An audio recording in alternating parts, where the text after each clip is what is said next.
안녕하세요. 저는 액세스랩 주식회사 대표 유명환입니다.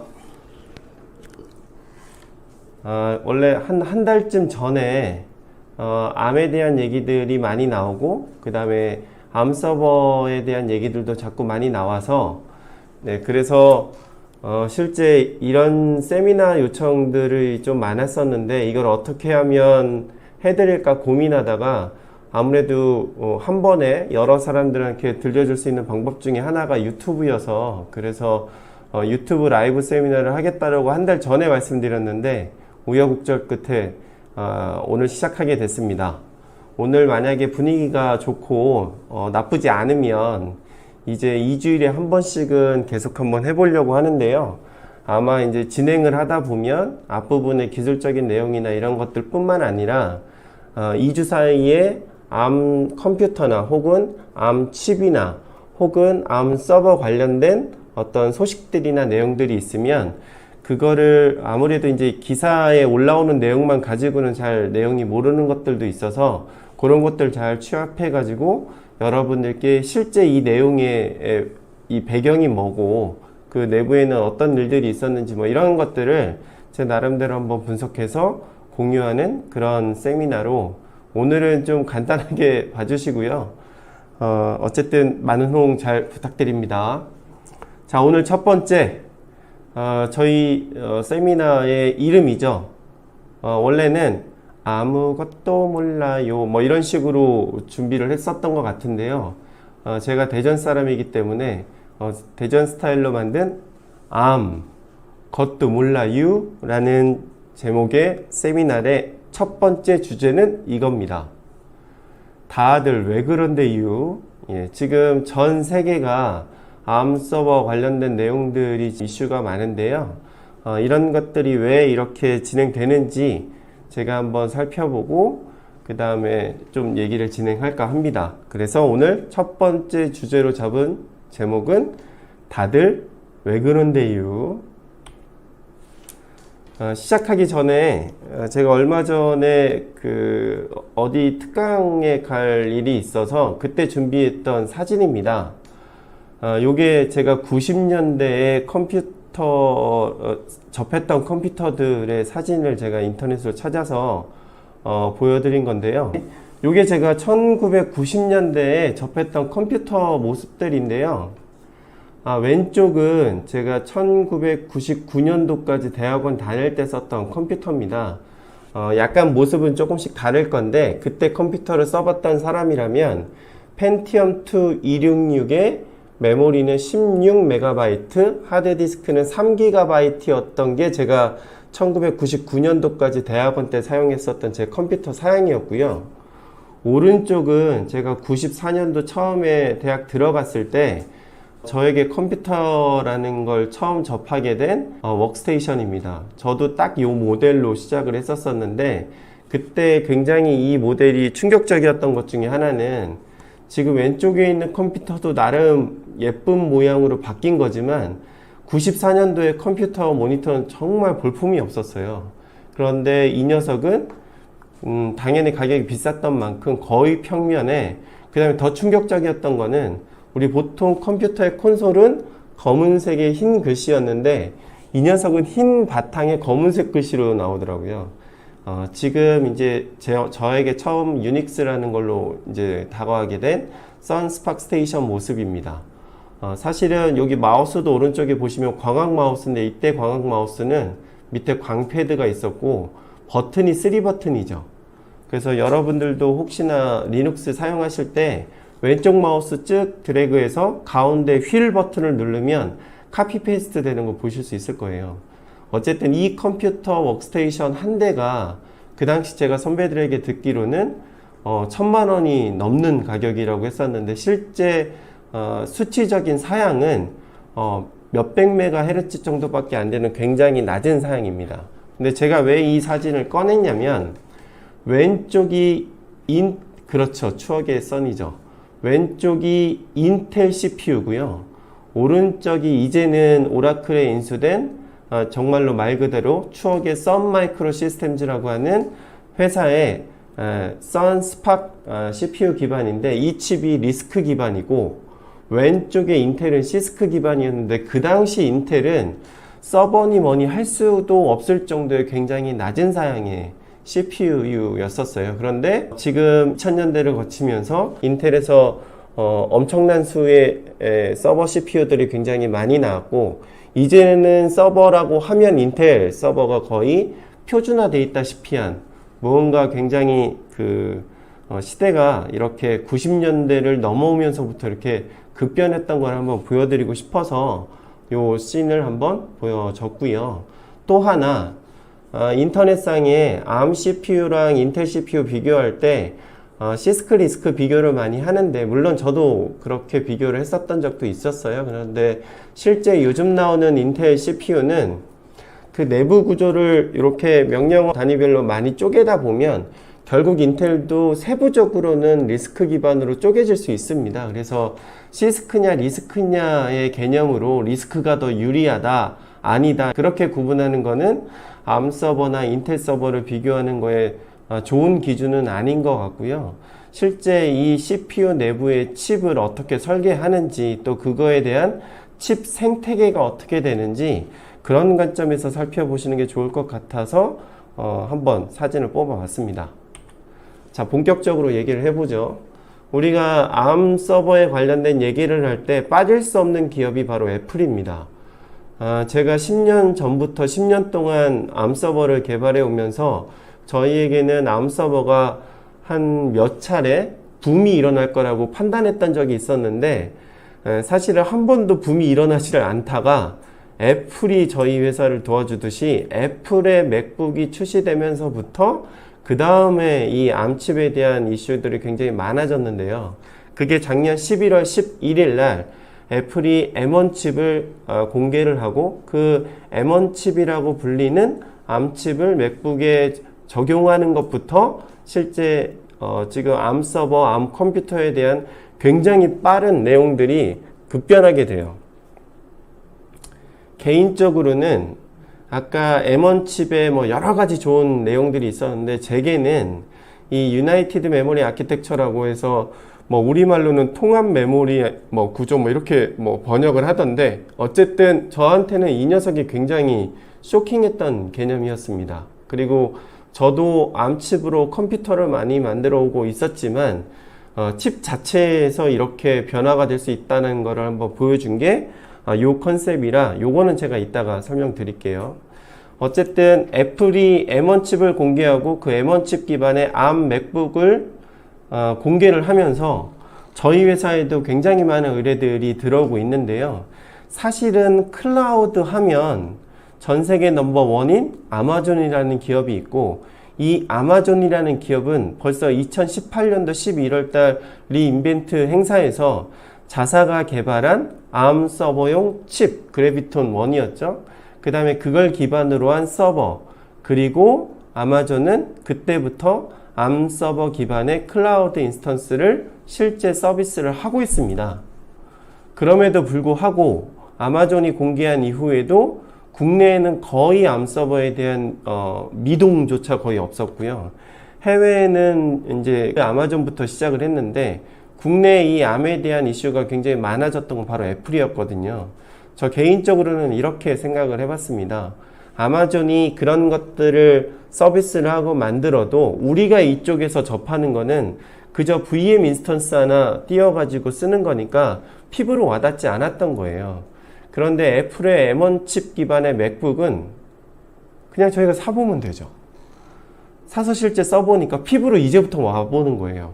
그냥 막연히 ARM 컴퓨터, ARM 칩 기반의 서버, 이런 얘기들을 막연히 그냥 생각하고 있다가 실제 애플이 만들어냈던 M1 칩 기반의 ARM 맥북을 실제 써봤더니 이게 정말 이 정도가 되는구나 라는 그런 피부로 느끼니까 실제 그때부터 사람들이 이제 관심을 가지게 됐던 게 아닌가, 이런 생각으로 제가 ARM 관련된 얘기를 할 때 애플 얘기는 빼놓지 않는 이유가 이것입니다. 그래서 애플이 M1 칩을 공개한 이후에 한 달 정도 만에 전 세계에서 어떤 일이 있었는지 제가 애플의 나비 효과라는 제목으로 좀 보여드릴게요. 애플이 M1 칩 그렇게 생겼습니다. 특이하게 생겼죠. 이게 메모리 칩인데 마치 CPU의 일부를 깎아내서 집어넣은 것 같이 좀 재미난 모양의 M1 칩이 공개된 이후 한 달 정도 만에 마이크로소프트가 먼저 발표를 했습니다. 사실은 저도 이 발표를 블룸버그를 통해서 일찌감치 알았었는데 블룸버그에서 약간의 좀 틀린 소식들도 가끔 있어서 기다려봤어요. 실제 그런지 안 그런지. 그랬더니 나중에는 공식적으로 얘기가 나왔고, 제가 실제 이 얘기를 더 공식적으로 믿었던 거는 이 소식이 나오고 인텔의 주가가 6.3%나 떨어졌다는 기사 거기 있죠. 근데 만약에 6.3%나 떨어졌는데 이게 만약에 거짓 소식이었으면 인텔에서 무언가 반응이 있었을 텐데 그게 없더라고요. 그러니까 마이크로소프트가 서버 전용 암칩을 직접 만들겠다라고 발표한 건 공식적인 사실이라는 반증이었던 겁니다. 그래서 저도 이제 믿기 시작했는데, 여기서 대부분 뉴스는 이것만 보고 넘어가는 거죠. 아, 이제부터 만들겠구나. 근데 사실 저처럼 이쪽에서 조금 아는 사람이라면 실제 마이크로소프트가 한 달 만에 이제부터 우리 암칩 만들래? 라고 발표를 한다는 건 사실은 말이 안 돼요. 칩 하나 만드는 게 그렇게 간단한 것도 아닐 거니와 서버 전용, 우리가 스마트폰에 들어가는 암칩을 개발할 때도 보통 투자 비용이 조 단위가 들어갑니다. 엄청난 돈이 들어가게 돼요. 그런데 그거를 한 달 만에 이렇게 발표한다는 건 말이 안 되는 거죠. 그럼 바꿔 얘기하면 마이크로소프트는 이미 그 전부터 자체 암칩에 대한 개발을 해오고 있었다라고 생각하는 게 보다 타당할 거라고 봅니다. 그런데 당연히 마이크로소프트는 인텔과 같이 사업을 하다 보니까 이런 발표를 함부로 할 수 있는 게 아니었는데, 애플이 먼저 발표를 하고, 그리고 나서 나온 맥북이 엄청나게 사람들에게 큰 반향과 그 다음에 큰 호응을 받으니까 거기서부터 이제 타 기업들도 이제는 발표해도 되나 라고 하는 힘을 얻었던 게 아닌가, 저는 그렇게 생각을 해요. 그래서 한 달 만에 마이크로소프트가 자사의 암칩 개발을 발표한 이후에 다시 또 한 일주일 정도 지나서 전 세계에 또 칩하면 이 회사를 빼놓을 수 없죠. 퀄컴이라고 하는 기업이 애플 출신의 서버 전용 암칩을 설계하던 누비아라고 하는 스타트업을 1조 4천억 원 정도를 인수한다고 발표를 합니다. 여기까지가 애플이 M1 칩, 그 다음에 M1 칩 기반의 맥북을 내놓고 난 다음에 근 한 달 만에 이뤄진 일들이에요. 근데 사실 마이크로소프트와 퀄컴은 이미 암 서버에 대한 여러 가지 협력 사업이 있었습니다. 공식적으로 2017년에 퀄컴은 서버 칩에서는 최초로 10나노 공정의 이 장벽을 깨트린 센트릭 2400이라고 하는 오른쪽 위에 있는 사진 있죠. 그렇게 암 서버 칩을 퀄컴에서 발표를 하고, 이걸 가지고 퀄컴이 페이스북이 매년 3월 첫째 주쯤에 진행을 하는 OCP 서밋이라고 하는 글로벌 행사에서 퀄컴의 센트릭 2400이라고 하는 48개의 코어를 가진 이 암 서버 전용 칩 위에 윈도우즈 서버를 포팅해서 저런 식으로 실제 시연을 했던 적이 있어요. 그래서 마이크로소프트와 퀄컴은 늘 예전부터 같이 협력하는 관계였고, 이게 또 서버 업계뿐만 아니라 요즘 나오는 노트북도 그렇습니다. 그 마이크로소프트는 자사의 윈도우즈 라이센스를 아무렇게나 공개하지는 않을 거잖아요. 그래서 현재 윈도우즈 10 on ARM이라고 하는 암칩 전용의 윈도우즈를 제공하는 라이센스는 오로지 퀄컴 칩에만 현재까지는 라이센싱을 하고 있고, 그래서 삼성에서 얼마 전에 발표한 이 갤럭시북 고라고 하는, 그러니까 갤럭시북이라고 하는 요 모델에 들어갔던 칩도 퀄컴의 스냅드래곤 암칩입니다. 현재까지 윈도우즈는 오로지 퀄컴 스냅드래곤 암칩에만 라이센싱을 하고 있어요. 또 하나, 아까 이 퀄컴이 센트릭 2400이라고 하는 요 48개짜리 코어를 만들었는데, 사실 저희 회사가 2018년 2월 달에 미국 샌디에고 퀄컴 본사에 가서 이 칩을 가지고 실제 개발하는 파트너사를 저희가 하기로 얘기를 하고 왔었는데 결국 이 칩을 저희가 못 받았습니다. 그 이유 중에 하나가 그 당시에 브로드컴이 퀄컴을 인수를 하겠다라고 하는 그런 이슈가 있어서 결국 저 사업부는 퀄컴은 제가 봐도 저 칩은 굉장히 잘 만들어진 칩이었음에도 불구하고 제대로 사업도 못 해보고 결국 중국의 조인트 벤처로 날아가서 실제는 흐지부지 사라졌죠. 그래서 이 칩을 다시 시작할 건지 말 건지는 아직은 잘 모르겠는데 중요한 건 서버 전용 칩 중에 그것은 인텔이든 AMD든 ARM이든 어디를 다 떠나서 10나노 공정을 가장 먼저 깨트린 칩이 바로 이 센트릭 2400 칩입니다. 해외 사례를 조금만 더 보죠. 왜냐면 오늘 제목이 다들 왜 그런데요? 잖아요. 그래서 해외 사례 중에 당연히 아마존이 제일 먼저 떴었고 이미 아마존은 2018년 11월 이후부터 계속 서비스를 해오다 보니까 이미 이제 어느 정도의 사례 발표들이 나오고 있어요. 아마존은 2015년에 거기 기사에 나오는 것처럼 ARM 칩을 설계하는 안나푸르나 랩스라고 하는 회사를 인수해서 이때부터 ARM칩 기반의 기술을 내재화했었는데요. 초창기에 알려진 바로는 큰 성능이 필요 없는 콜드 스토리지용 서버 칩을 만들려고 준비를 해오고 있다가 ARM 본사에서 그러니까 ARM 아키텍처가 이제 가장 최근은 네오보스라고 하는 서버 전용 ARM칩 아키텍처가 나오고 그런 서버 전용의 ARM칩의 성능이 고성능을 계속 올라가다 보니까 나중에 아마존에서는 서버 전용으로 이렇게 방향을 바꿨던 것 같습니다. 그래서 현재 TCO의 절감 효과가 40% 이상 낮다는 거는 이제 해외 사례에서도 많이 나오고 있고 실제 테스트를 해봐도 뭐 스루풋이나 아니면 같은 테스트 대비 들어가는 비용이 낮다라는 거는 벤치마킹 자료에서 여러분들이 많이 찾아보실 수 있는 이미 데이터가 나왔습니다. 그 외에 바로 얼마 전이었죠? 오라클이 공식적으로 오라클 클라우드에 ARM칩 기반의 인스턴스 서비스를 제공하겠다라고 발표를 했습니다. 그때 사용됐던 칩이 암페어 컴퓨팅이라는 회사의 알트라라고 하는 브랜드 이름의 칩이에요. 현재는 80개 코어짜리의 칩을 가지고 서비스를 하고 있지만 이 암페어가 올해 말 보통 칩 회사가 발표를 하면 그거보다 조금 뒤늦게 실제 나오거든요. 그러더라도 최소 내년도에는 128개 코어까지가 나오는 엄청난 칩이 있습니다. 페이스북 그룹 중에 혹시 여러분들이 조금 요거는 검색을 해보시면 페이스북 그룹 중에 오라클 클라우드 사용자 그룹이라고 하는 오라클 클라우드 사용자들을 위한 전용 페이스북 그룹이 있어요.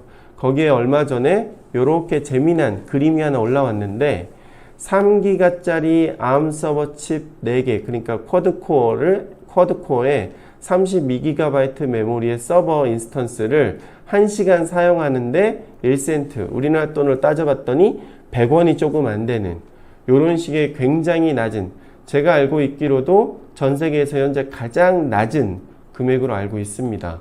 이게 바로 얼마 전에 오라클에서 지금 발표를 하고 현재 열심히 홍보하고 있는 서비스고요.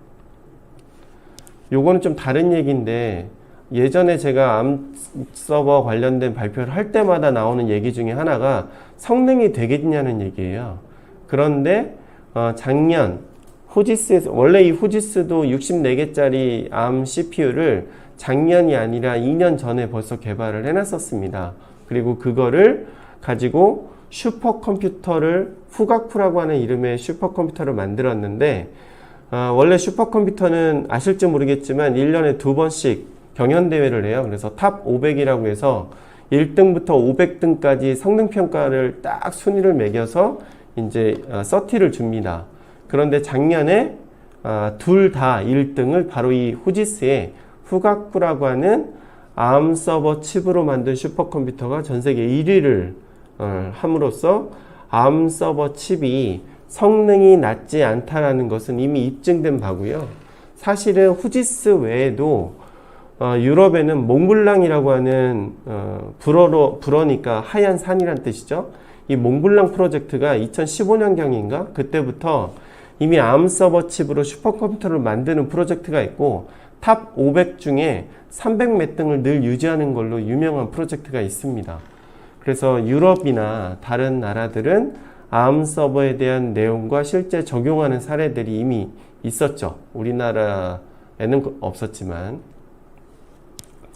또 이런 추세에 따라 재미난 것 중에 하나가 엔비디아가 ARM을 인수하겠다라고 발표를 합니다. 아직 공식적으로 승인이 다 끝나지는 않았었는데요. 엔비디아가 ARM을 인수하겠다라고 발표를 하고 그리고 나서 엔비디아의 ARM 서버 관련된 여러 가지 활동들이 발표가 되는데 실제 작년 6월에 엔비디아 ARM 인수 발표가 단 이후에 저희가 엔비디아 사이트를 들어가 봤더니 그 당시 그러니까 그 전까지는 거의 없던 엔비디아 GPU 카드에 ARM 칩 기반 리눅스 전용 드라이버가 6월 이후부터 이제 공개가 되기 시작해서 실제 저희도 그거를 설치를 해서 테스트를 한번 해봤던 적이 있습니다. 또 엔비디아가 이렇게 서버 전용의 ARM 칩 뿐만 아니라 요즘 저희 회사도 이 프로젝트를 준비하고 있는데요. 스마트 닉이라고 하는 닉이니까 네트워크 인터페이스 카드죠.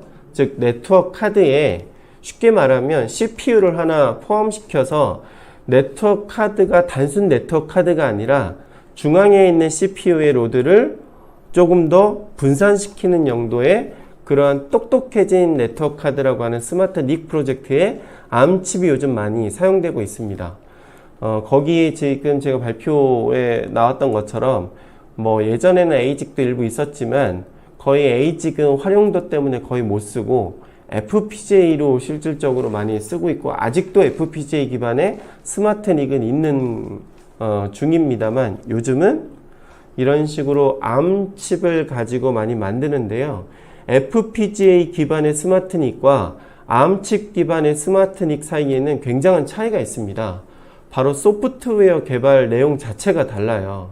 FPGA 기반으로 만들 거냐 혹은 ARM 칩 기반 칩은 ARM 칩이지만 사실 그 위에 올라가는 리눅스는 일반 리눅스와 똑같거든요. 그러면 ARM 칩 기반의 스마트 닉은 저희가 실제 요즘 테스트에서 준비하는 거를 보면 오픈V 스위치든 뭐든 간에 그냥 도커 올리고 하는 일반 서버랑 똑같습니다. 그래서 실제 브로드콤과 원래 멜라녹스라고 하는 아주 유명한 기업의 블루필드라는 제목의 스마트 닉 전용 암칩이 있었었는데 이 멜라녹스는 엔비디아가 ARM을 인수하기 1년 전에 이미 인수를 끝내고 현재는 엔비디아의 블루필드로 나오고 있으며 엔비디아는 이 스마트 닉에 들어가는 칩을 CPU 같은 이름의 DPU라는 이름, 데이터 프로세스 유닛이라는 이름을 만들어서 요즘 이제 활발하게 영업을 하고 있는 중이죠. 자, 중요한 거. 왜 이러냐는 거죠. 다들 왜 그런데요? 이 내용을 좀 파악하려면 먼저 ARM 서버가 뭔지를 알아야 됩니다. 오늘은 간단하게 제가 ARM 서버에 관련된 얘기만 좀 드릴 건데 다음 시간부터는 ARM 서버, 사실은 ARM 서버라고 하지만 ARM 서버라는 게 다른 거라기보다 일반 서버에서 CPU를 ARM으로 바꿨다라고 먼저 생각하시면 돼요. 물론 이건 제가 굉장히 간략화, 심플하게 설명을 드린 거고 실제 ARM 서버에 다른 점들이 여러 가지가 있는데 일단 오늘은 기존 인텔 칩 기반의 서버에서 인텔 칩 대신 ARM 서버 전용 칩으로 바꿔서 만든 서버를 ARM 서버라고 이해해 주시면 가능할 것 같습니다. 중요한 건 ARM 서버는 전력은 낮추고 성능은 인텔 서버 정도만큼 높였다는 게 핵심이에요. 그런데 왜 해외에서는 ARM 서버를 계속 만드느냐? 당연히 첫 번째 전기요금 얘기가 나옵니다. 우리나라가 왜 전기요금이 가장 OECD 국가 중에 낮다라고 얘기 많이 하잖아요. 실제 오른쪽 요 도표는 어떤 그림이냐면 데이터 센터라고 해서 서버가 많이 들어가는 특정 건물 내에 들어가는 전력의 사용 분포도예요. 그러니까 데이터 센터에 전력을 공급해 봤더니 냉각비가 거의 반이고 나머지가 실제 각각의 기계들과 서버들에 투입된다는 거죠. 그렇기 때문에 해외에서는 이 전기요금을 낮출 수 있는 암서버에 관심을 가질 수밖에 없었습니다. 해외에서만 그럴까요?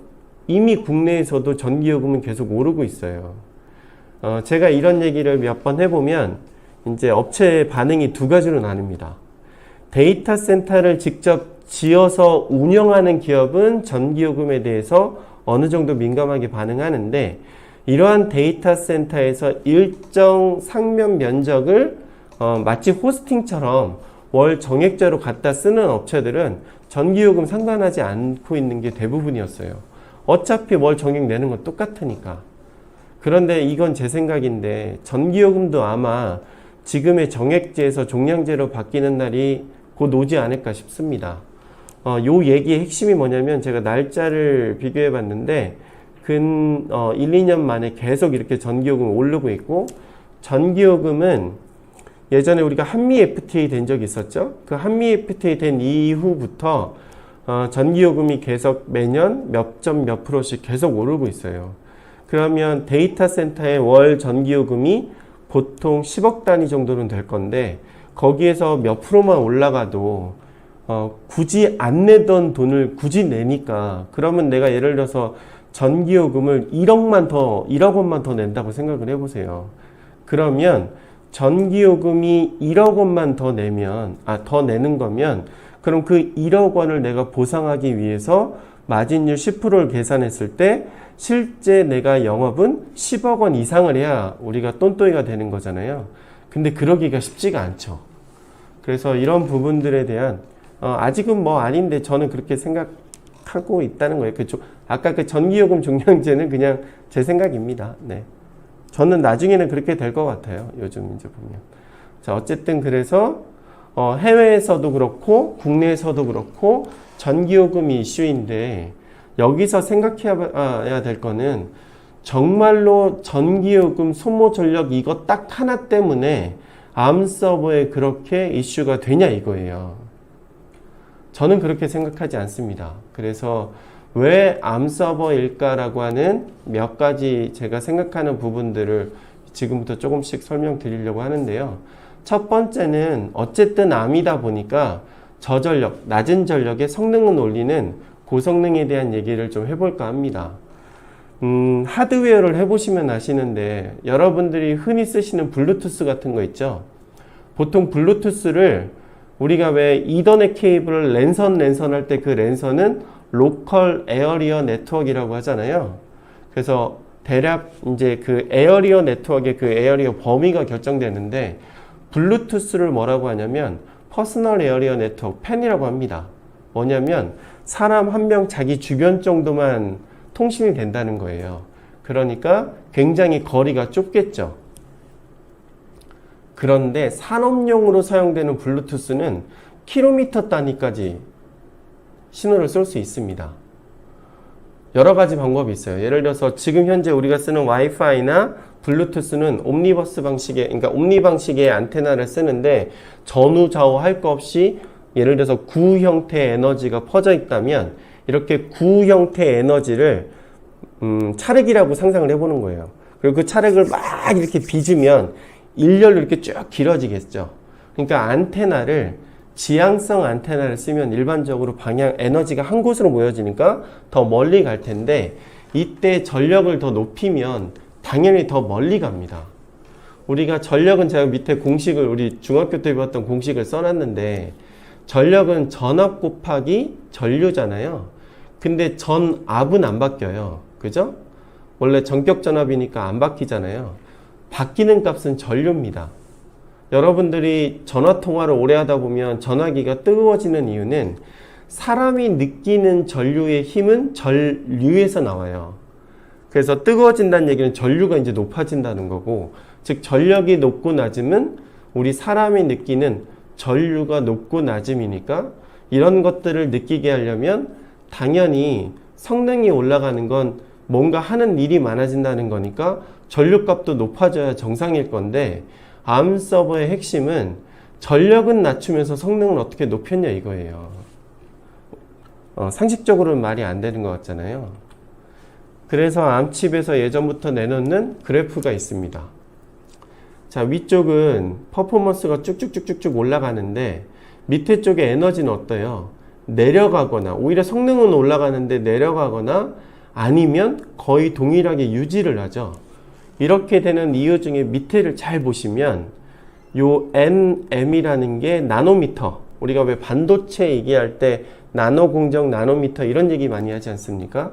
이 나노 공정의 핵심은 뭐냐면 반도체 칩 안에도 굉장히 많은 선들이 있을 텐데 이 선이 서로 붙지 않는 선에서 얼마나 근접하게 몇 나노미터까지 가까워질 거냐는 얘기예요. 그리고 이 숫자가 낮아지면 낮아질수록 칩 사이즈가 작아집니다. 일례로 여러분들이 90년대 혹은 2000년대 초반에 썼던 예전의 컴퓨터용 메모리 카드 사이즈를 기억하신다면 요즘 컴퓨터에서 사용하는 메모리 카드 사이즈가 굉장히 작아진 걸 아실 수 있을 건데 핵심은 그 메모리 칩 소자가 굉장히 작아졌기 때문이에요. 밑에도 잘 보시면 나노 공정이 작아지면 작아질수록 에너지 효율은 높아지면서 상대적으로 퍼포먼스는 증가하게 되는 거죠. 현재 아까도 말씀드렸던 가장 높은 성능의 ARM 서버 칩은 암페어 컴퓨팅이라는 회사의 80코어짜리 CPU입니다. 이 녀석은 7나노 공정이에요. 이미 10나노가 깨진 지 벌써 오래인 거죠. 사실은 아까 10나노 서버 칩의 10나노를 제일 먼저 깬 회사는 퀄컴이었고요. 그 다음에 10나노 이내에 7나노를 가장 먼저 깬 기업은 사실 우리나라에 잘 안 알려져 있는 파웨이입니다. 파웨이의 쿤펑이라고 하는 서버 전용 칩이 있는데 이 녀석이 7나노 64개짜리 코어를 먼저 만들었어요. 그리고 요즘 얘기 나오는 건 이제 5나노 얘기까지 나오고 있는 거죠. 아직 인텔은 그러지도 않은데. 그래서 사실 사람들이 왜 ARM 서버에 대한 관심을 해외에서, 물론 우리나라도 이제 갔겠죠. 근데 어쨌든 ARM 서버에 대한 관심을 가질까? 혹은 애플이 왜 이제까지 잘 써오던 인텔 칩을 ARM 칩으로 바꿨을까? 제 개인적인 가장 큰 원인은 인텔 자신이라고 생각이 듭니다. 벌써 몇 년째 새로운 서버 칩이나 새로운 칩들 구경하기가 상당히 어려워진 상태인 거죠.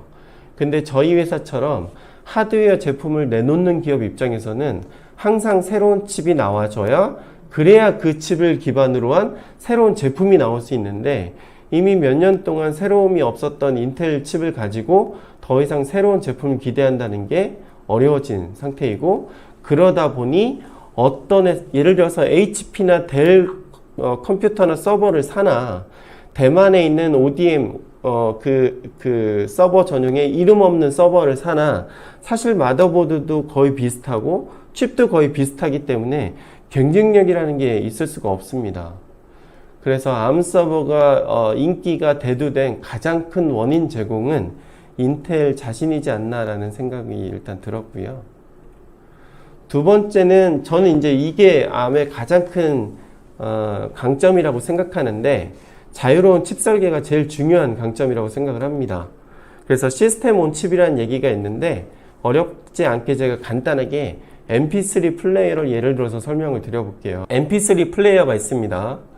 MP3 플레이어니까 MP3 파일을 저장한 SD카드 같은 게 있어야 되겠죠? 그럼 그 SD카드에서 MP3 파일을 CPU가 읽어옵니다.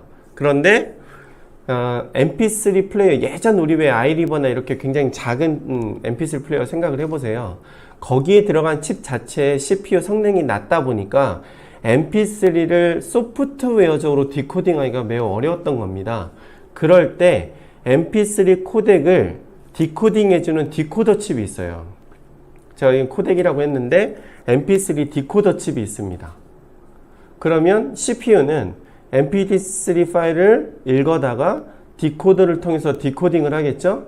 그러면 MP3 인코딩을 디코딩하면 바로 귀에 들릴 수 있는 포맷이 아니라 이 녀석은 여전히 디지털 타입의 웨이브 같은 파일이 나오는 거죠. PCM이나. 근데 우리 사람 귀는 이 파형을 통해서 듣기 때문에 디지털을 아날로그로 바꿔줘야 됩니다.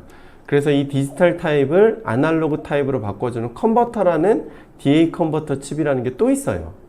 그러면 CPU, MP3 디코더, DA 컨버터라고 하는 예를 들어서 칩으로만 따지면 3개의 칩만 있으면 아주 간단하게 MP3 플레이어를 우리가 만들 수 있어요. 제가 10년 이미 훨씬 더 전에 학생들 그 프로젝트 멘토링을 인베디드 소프트웨어 할 때 8비트 프로세서 가지고 MP3 플레이어 만드는 거를 많이 멘토링 한 적이 있었거든요.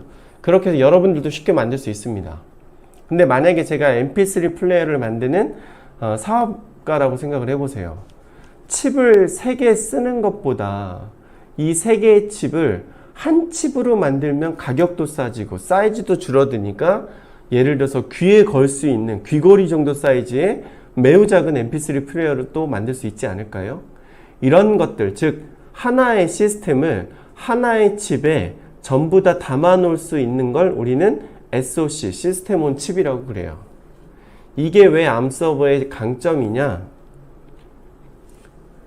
요게 저희가 2017년에 개발이 끝난 Vraptor XG2라고 하는 제품입니다. 그 당시 슈퍼마이크로에서 그 서버 케이스를 받아다가 저희가 거기에 저희 마더보드를 집어넣어서 만든 서버였었어요. 한 10세트 지금도 저희가 갖고 있는데 팔 수는 없습니다. 조금 비운의 서버였었어요. 요거 개발하는데 저희가 한 2년 정도 개발했었거든요. 중요한 건 여기에 들어간 요 ARM 프로세서라고 저기 보이는 요 서버 칩, 저희가 2년 정도 개발해서 드디어 개발이 끝났더니 그 당시에 이 회사가 이제 사모펀드에 팔린 거예요. 안타깝게. 그래서 이 서버를 저희가 돈 주고 사겠다고 해도 이 칩을 구할 수 없어서 저희가 출시를 못한 서버인데 볼 때마다 좀 짠한 서버입니다. 근데 자유로운 칩 설계가 서버에서는 어떤 강점이 있느냐? 잘 보세요. 요 서버의 구성은 마더보드가 2개가 있죠. 그리고 이 마더보드와 연결되는 뒤편 인터페이스 보드가 있습니다. 다음번 제가 세미나를 할 때 BMC라고 하는 부분에 대해서 한번 설명할 건데, 우리 왜 서버에 노스 브릿지, 사우스 브릿지 어쩌고저쩌고 얘기하는 것들 있잖아요.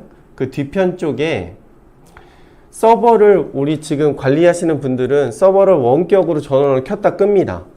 근데 잘 생각해보면 어떻게 꺼져 있는 서버에 접속을 해서 그 서버에 전원을 켤 수 있을까요?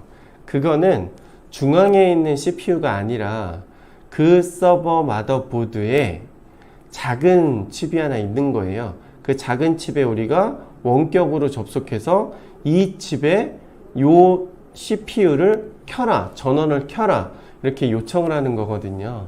어쨌든 요런 인터페이스가 있고 거기에 보면 요렇게 10기가 이더넷 소켓이 이렇게 있습니다. 그러니까 10기가가 지원되는 서버라는 거죠. 이 저희가 만든 서버는. 그런데 잘 보시면 10기가 이더넷을 사용하려면 반드시 10기가 이더넷 네트워크 카드가 꽂혀 있어야 되지 않습니까? 이 서버에 네트워크 카드가 보이시나요?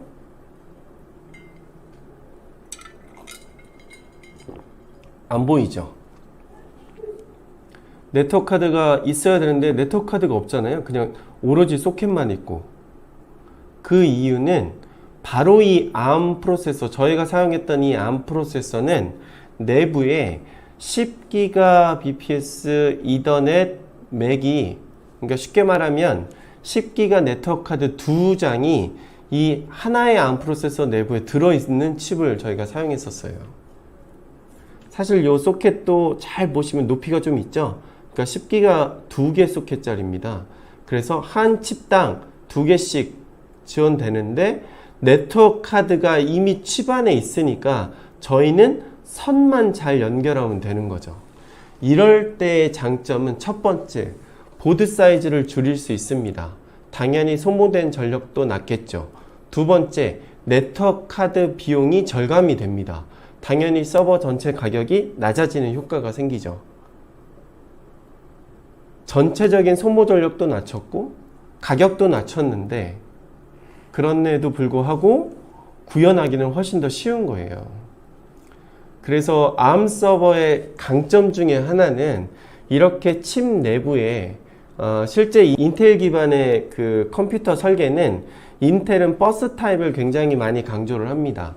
인텔 CPU 내부는 누구도 그 내부를 뜯어 고칠 수는 없잖아요. 왜냐하면 인텔은 CPU 자체를 공급하는 개발도 하지만 공급을 하는 회사다 보니까 인텔의 관점에서는 자기네가 공급하는 하드웨어 칩 기반에 다양한 것들을 붙여서 사용할 수 있는 범용 칩 기반의 버스 아키텍처가 인텔 아키텍처의 기본이라면 ARM은 그 CPU 내부부터 바뀌는 거죠.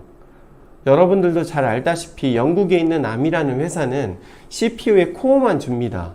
CPU는 내부에 우리가 작성한 소프트웨어를 해석해주는 CPU 코어라는 게 있고, 이 CPU 코어에 예를 들어서 USB를 제어하는 컨트롤러, 메모리들을 제어하는 컨트롤러, 예를 들어서 지금 저것처럼 이더넷을 제어하는 컨트롤러, 이렇게 다양한 하드웨어 컨트롤러들을 이 하나의 CPU 코어에 붙여서 하나의 칩을 만들어내는 거예요.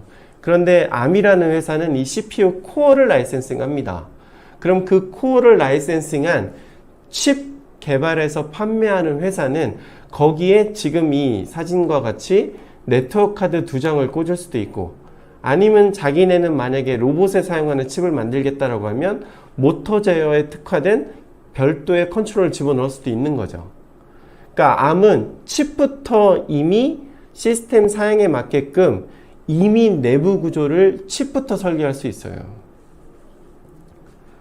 그러니까 인텔에 비해서 굉장히 다양한 형태의 칩이 나올 수 있는 거죠. 조금 전에 보여드렸던 그 엑스진, 여기 보면 어플라이드 마이크로 엑스진이라는 칩이 있고, 이 칩은 HP가 실제 이런 식의 블레이드 서버를 만들어서 런칭을 한 사례가 있습니다. 실제 그리고 이 서버는 미국의 페이팔이나 국내에도 반도체 기업에서 VDI 서버용으로도 사용을 해본 것처럼 실제 출시가 됐었는데, 저희가 사용한 칩은 이 엑스진 1이 아닌 2 칩을 썼어요. 근데 어쨌든 그 칩 내부에는 8개 CPU 코어가 있고, 그 밑 안에 이렇게 네트워크 카드 2장이 있는 거예요. 이미 내부에. 그러니까 저희는 선만 잘 따다가 소켓만 붙여주면 네트워크 카드를 굳이 사서 꽂지 않더라도 텐지를 보다 더 쉽게 제공할 수 있는 거죠. 이런 게 ARM 서버의 또 하나의 가장 좋은 강점이지 않을까 싶습니다. 아까 제가 애플의 유나이티드 메모리 아키텍처라는 부분 한번 설명드린 적 있죠. 애플의 M1 칩은 생김새는 이렇게 생겼습니다. 그래서 그 내부 구조가 사이트에 또 나오는데, 자, 이미 이런 칩의 형태는 이번에 M1 칩에서 처음 쓴 게 아니라 애플의 아이패드를 분해하면 이미 그런 형태는 쓰고 있었어요. 근데 이게 2018년도 아이패드 프로 버전일 겁니다, 아마. 근데 이때 이 아이패드 프로 가지고 동영상 편집이나 이런 것들 하는 거 여러분들 유튜브에 쉽게 찾을 수 있거든요. 그렇게 성능이 뛰어났는데 그 이유 중에 하나가 요 그림이에요. 근데 이렇게 그림을 보면 조금 이해하기가 어려워서 제가 다시 한번 그림을 그려봤습니다. 일반적인 왼쪽에 컴퓨터를 잘 생각해 보세요. 일반적인 컴퓨터는 CPU에 이렇게 메모리 카드들이 버스 구조로 연결되어 있죠. 그 다음에 또 PCI 버스라고 하는 버스를 통해서 뭐 다양한 카드를 꽂고 있는데 그 중에 GPU 카드를 꽂습니다. 그러면 GPU 카드는 또 수많은 GPU 코어가 있고, 이 수많은 GPU 코어 안은 다시 또 D램이라고 하는 메모리들이 버스 구조로 연결되어 있어요. 이 버스 구조라고 하는 하드웨어는 자 그냥 여기에 연결만 하면 되니까 확장성이 뛰어나서 무언가 범용 시스템을 설계할 때 이 버스는 매우 중요합니다. 확장하기가 쉬워서 버스 아키텍처는 굉장히 중요하거든요. 근데 확장하긴 쉬운데 단점이 뭐냐면, 이것도 물론 여러분들이 이해할 수 있게 굉장히 그냥 무식하게 설명을 드리면, 자 이쪽에서 데이터가 나왔을 때 이쪽에서 만약에 똑같이 데이터를 쏘게 되면 어떤 일이 이 버스 상에서 발생할 수 있는 거죠? 예전에 제가 당구 칠 때는 이걸 쫑이라고 했는데 충돌이 날 수 있는 거죠. 그렇죠? 그래서 우리가 이러한 버스 아키텍처는 항상 무언가 처리를 할 때 대부분 스피드가 그러니까 속도가 좀 낮게 들어가는 이유는 이 충돌 감지를 어떻게 할 건지에 대한 후속 조치가 반드시 필요하거든요. 여러분들이 랜선이라고 불리는 이더넷이라고 하는 이더넷 케이블도 우리가 버스 구조로 이렇게 각각의 케이블링 연결하거든요. 그러다 보니까 왜 여러분들 네트워크 공부할 때 이더넷에서 맨날 CSMA CD라고 맨날 외웠던 거 기억나세요? 그게 C, 캐리어, S, 센싱, M, 멀티플, A, 액세스예요. 그러니까 우리가 캐리어, 뭔가 데이터를 주고받는 미디어를 캐리어라고 합니다. 통신사업자를 캐리어 사업자라고 부르는 이유예요. 그래서 요 이더넷 케이블을 우리가 센싱하는데 언제 센싱하냐? 동시다발적으로 멀티플 액세스 할 때, 그럴 때 CD, 끝에 있는 CD는 콜리전 디텍션, 충돌 나는 걸 감지하는 거죠. 항상 무언가 이렇게 버스 구조에서는 항상 속도가 떨어진다는 단점이 있습니다. 그럼 우리가 범용 CPU, 그러니까 일반적인 컴퓨터에서는 CPU와 GPU가 일을 할 때 CPU가 어떤 프로그램에서 무언가 얘기를 받고 그걸 다시 또 버스 구조를 통해서 GPU를 보내면 GPU는 다시 또 버스 구조를 통해서 메모리를 왔다 갔다 하니까 왔다 갔다 하는 시간이 굉장히 많고 느린 거예요. 그런데 애플의 M1 칩은 실제 딱 이렇지는 않습니다. 근데 제가 무식하게 그냥 이해하기 쉽게 그린 거는 메모리를 중간에 놓고 CPU와 GPU가 공유하고 있는 개념이에요. 그럼 어떻게 되느냐? 왔다 갔다 할 필요가 없어요. CPU가 여기다 데이터를 써놓으면 GPU가 가져가면 됩니다. GPU가 그 데이터의 결과값을 내놓으면 CPU가 가져가면 돼요. 단적으로 굉장히 그 왔다 갔다 하는 버스길을 상당히 단축시켜 버렸죠.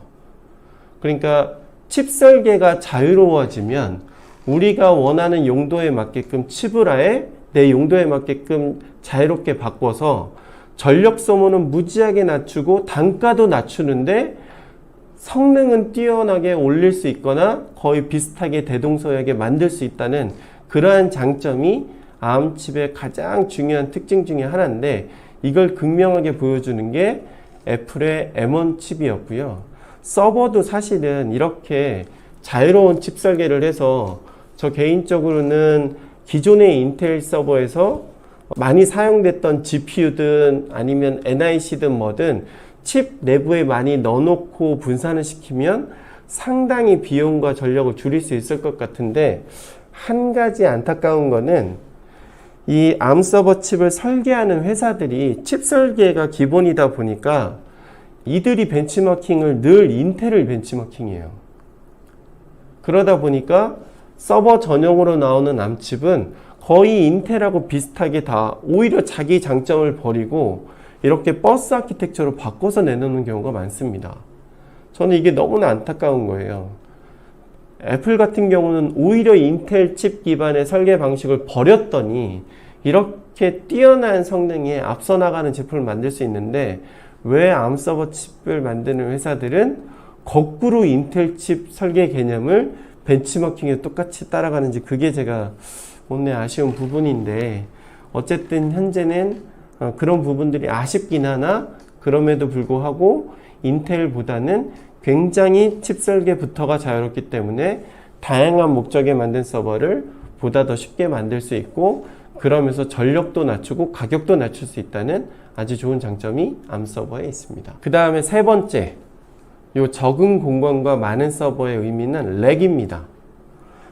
우리가 아까 상면을 받아서 데이터 센터를 상면을 받아서 운영하는 회사든 데이터 센터를 짓는 기업이든 핵심은 어차피 렉이 들어가게 되면 그 렉이 차지하는 공간만큼 우리가 마치 부동산처럼 돈을 내야 되는 거잖아요.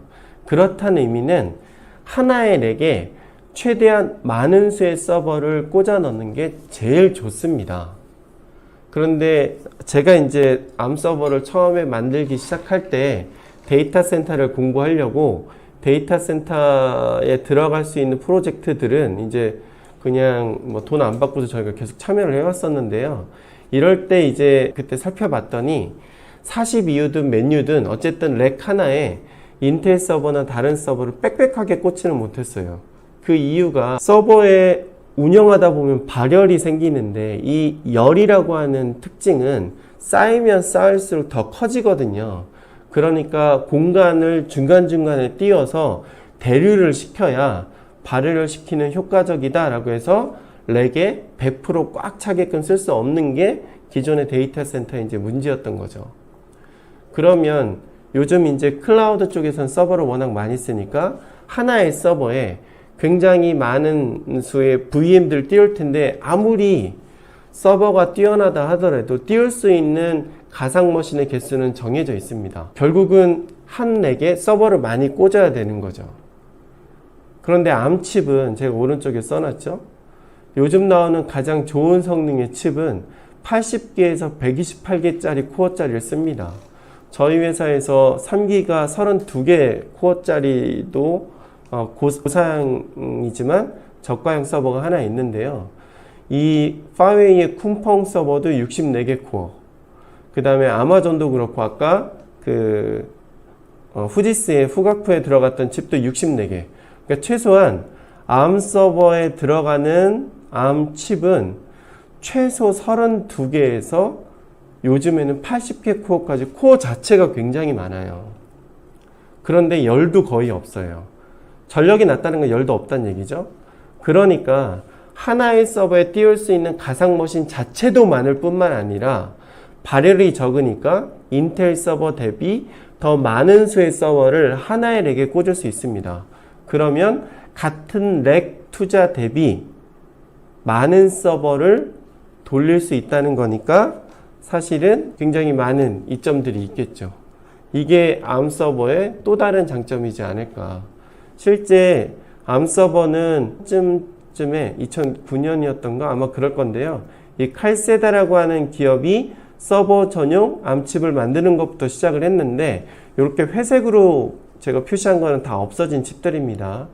이때는 워낙에 성능이 낮아서 우리가 가상 머신을 띄우려면 하이퍼바이저 같은 것들이 돌아가야 되는데 이 하이퍼바이저 프로그램이 돌아가는 가상화 지원 기능이 하드웨어적으로 이때는 지원이 안 됐어요. 그래서 굉장히 이제 낮았고 그래서 없어졌고요.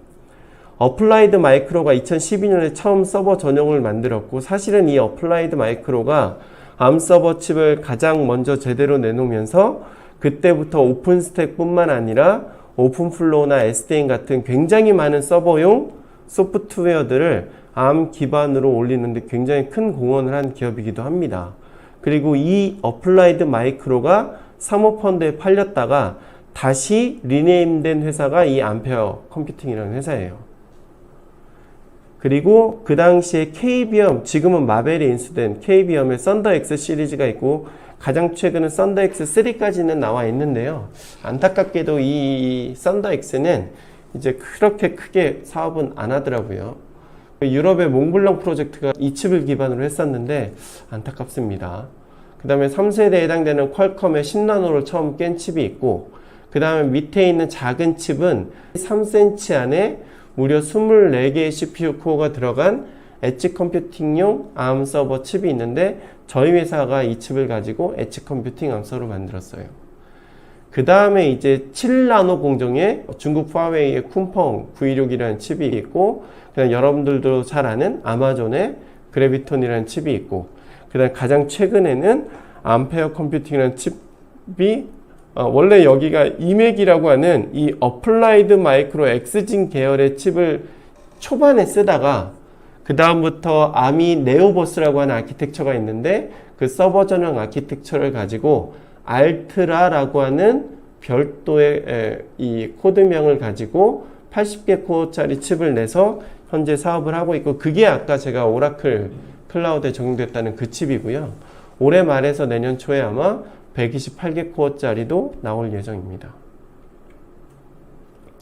결론입니다. 왜 암 서버를 결국 쓰게 될까? 제가 2014년도에 네이버 데뷔라고 하는 행사에 연구소장으로 일을 할 때 요 무늬만 암 서버는 가라라고 하는 발표를 한번 한 적이 있어요.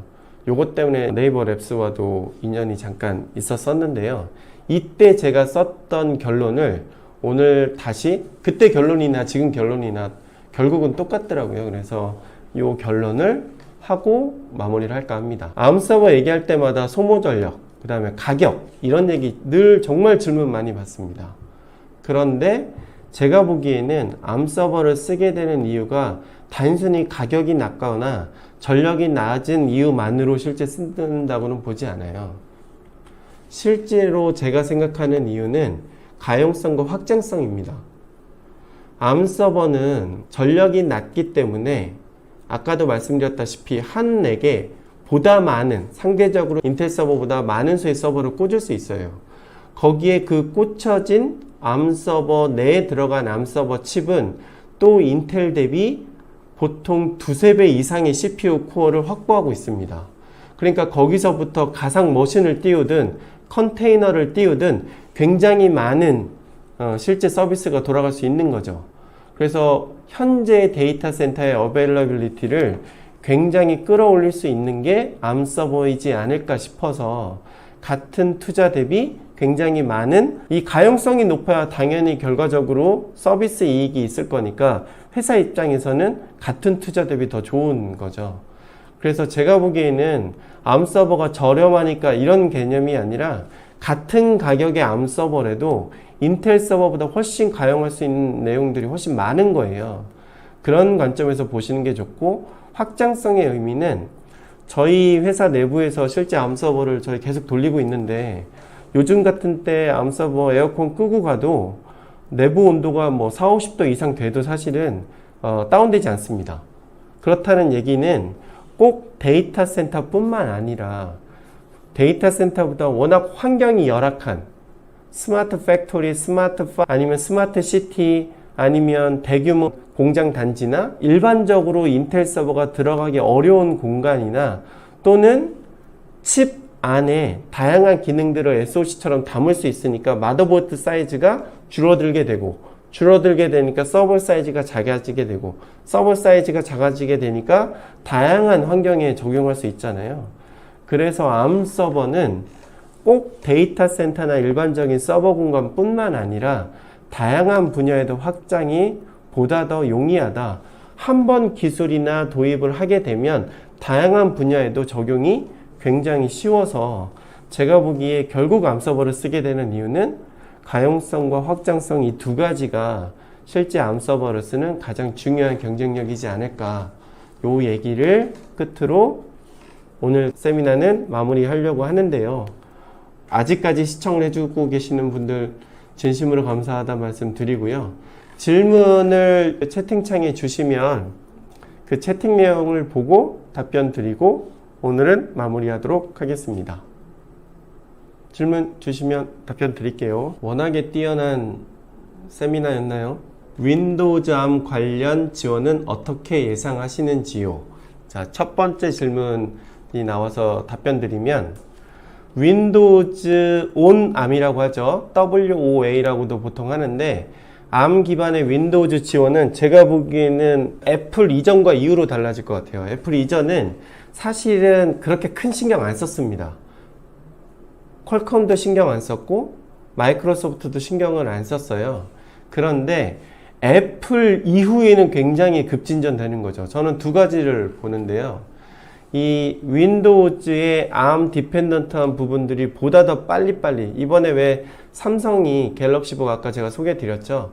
이런 식의 제품들이 굉장히 많아질 거고, 그 다음에 마이크로소프트도 만약에 전향적인 생각이 있다면 꼭 퀄컴 칩만이 아닌 다른 칩에도 이제 윈도우즈를 지원하는 파트를 많이 고민을 할 거라고 봅니다. 그래서 암 칩 기반의 윈도우즈 노트북을, 왜냐면 실제 애플이 맥북을 가지고 그걸 보여줬기 때문에 당연히 마이크로소프트 입장에서는 노트북 시장을 놓칠 수가 없어서, 노트북 시장이 크게 3파전이에요. 여러분들이 알고 있는 맥북도 있고 당연히 윈도우즈 노트북이 제일 크겠죠. 그런데 사실은 구글의 크롬북이 엄청난 또 인기세입니다. 특히 코로나가 되고 재택이 되면서 또 이 크롬북의 점유율이 급진전하고 있거든요. 그래서 마이크로소프트 입장은 윈도우즈 암 노트북을 포기를 못할 거예요. 그래서 이 부분에 투자가 더 일어날 것 같고, 그 다음에 암칩은 윈도우즈보다 리눅스는 네이티브로 똑같이 지원합니다. 오픈스택이라고 하는 클라우드에서 가장 복잡한 소프트웨어도 그대로 돌아가는 것처럼 리눅스는 잘 지원했는데 아직 윈도우즈는 그 부분이 열악했던 거죠. 근데 재미난 거는 윈도우즈에서 그 WSL이라고 해서 윈도우즈 서브 시스템 포 리눅스라고 하는 리눅스 커널과 윈도우 커널의 통합작용이 요즘 또 굉장히 핫하게 발빠르게 이루어지고 있는데, 이런 여러 가지 일들이 복합적으로 엮여지면서 아마 윈도우즈 암 노트북이 굉장히 또 많이 발빠르게 될 것 같다는 생각이 들어요. 저는 최소한 올해 말에서 내년 초에는 더 많은 내용이 있을 것 같습니다. 그 다음에 다음 세미나는 언제인가요? 6월 25일 날 다음번 세미나를 준비하도록 하겠습니다. 오늘 세미나는 이걸로 마치고, 다음에 오늘은 다들 왜 그런데요? 였으니까 다음번에는 어떤 유로 찾아뵐지 기대 많이 부탁드리며 오늘 마무리하겠습니다. 끝까지 자리 지켜주셔서 감사합니다.